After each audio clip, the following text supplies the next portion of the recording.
Mr. President, ladies and gentlemen, today I want to talk about my country and the need for peace and freedom for my people.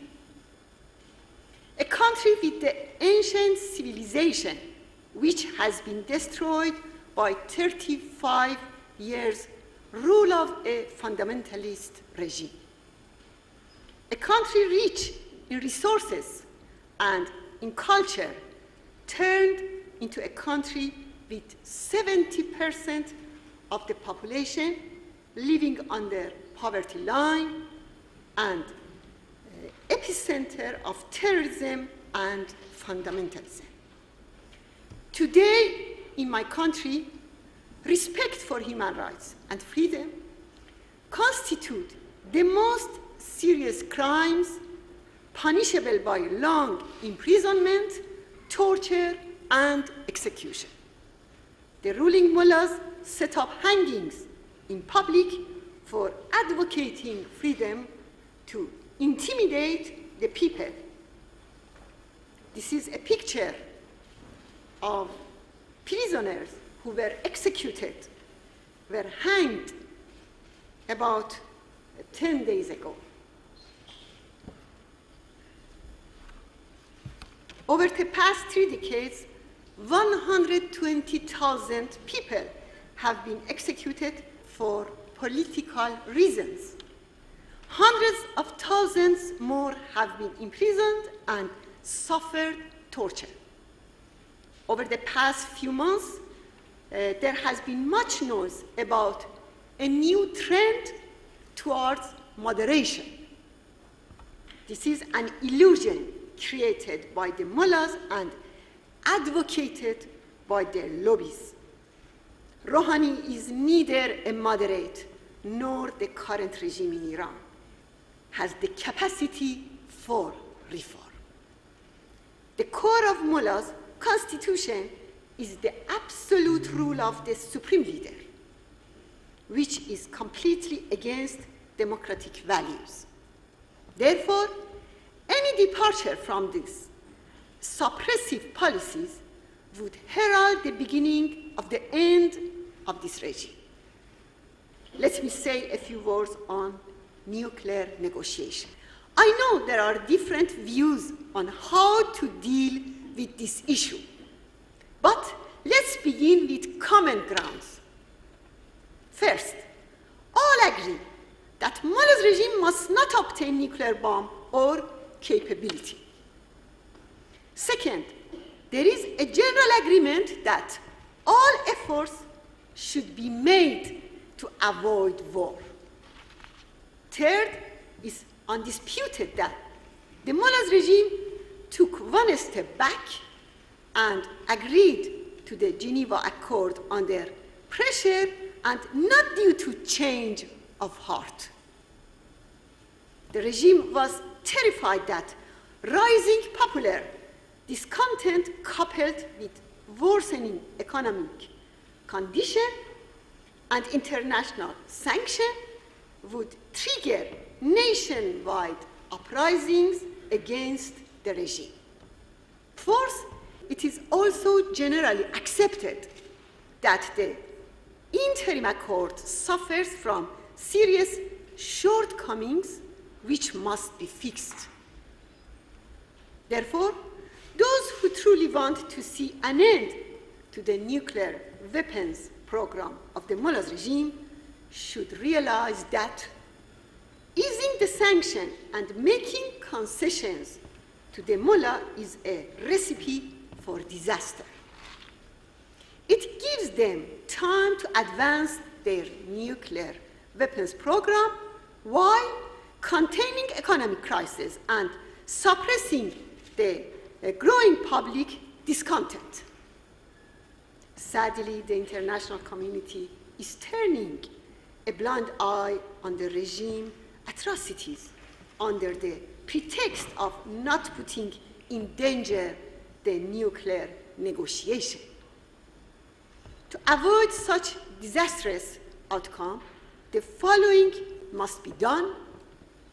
Implement the UN Security Council resolution including ending the enrichment of uranium and stopping Iraq heavy water project, to sign the adhesion protocol and start the SNAP inspections.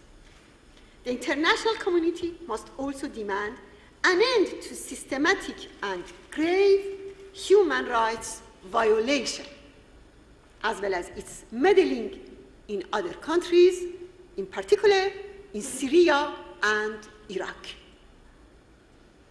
It's regrettable that the free world turns a blind eye to crime against humanity under the illusion that appeasement would lead to change of heart in a despotic regime. Ladies and gentlemen, another aspect of this misguided policy is the case of nearly 3,000 members of the Iranian opposition movement in Iraq, which, due to misconduct of the UN and misguided policy of the US, has turned into an emergency humanitarian issue. Since 2009, the residents have been under a constant attack in Ashraf and Camp Liberty. On September 1st, 52 residents were massacred by Iraqi forces, and these are pictures of 52 members of our movement were killed by Iraqi forces in 1st September.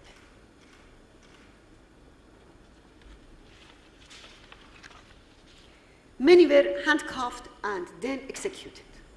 7 more, including 6 women, were taken hostages.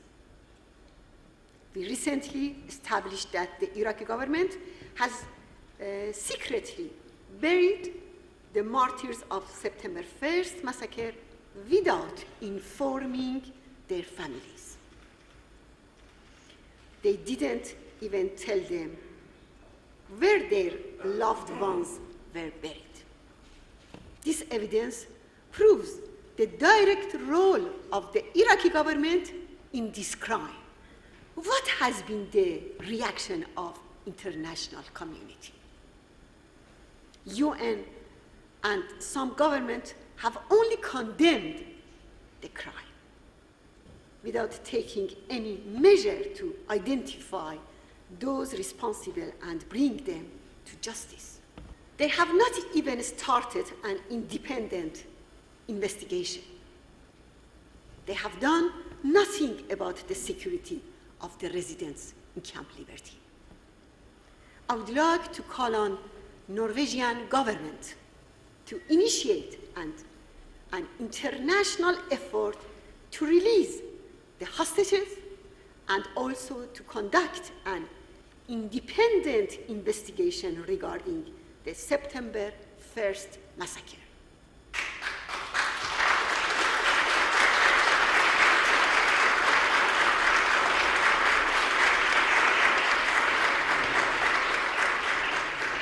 The UN Security Council must refer the investigation to International Criminal Court. Dear friends, the residents were promised by UN and US that soon after relocation to Camp Liberty, they will be relocated to safety outside Iraq.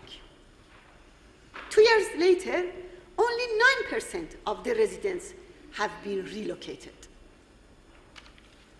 All the residents are protected persons under the 4th Geneva Convention.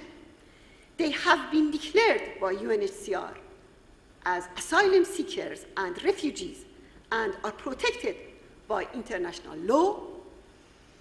Where is that protection? For every 3 persons that have been relocated outside Iraq, 1 has been killed.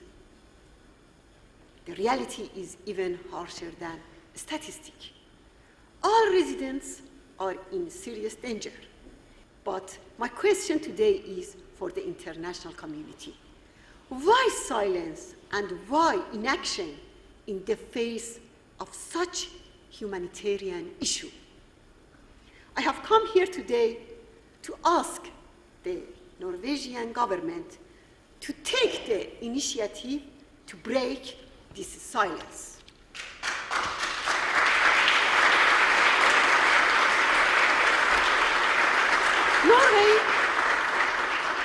Norway has a rich tradition of defending human rights and has been the pioneer of protecting its values and that of defenders of human rights. You know that the NCRI is an alternative of Mullah's regime that believes in a republic, democratic and pluralist, based on separation between religious and state, believes in equality, gender equality, believes in democracy and freedom for people in Iran and all of the world, especially for the people in the region. For this reason, I think your support for the member of PMOI, especially in liberty, it helps to peace and security in the region and in the world. Thank you. Once again.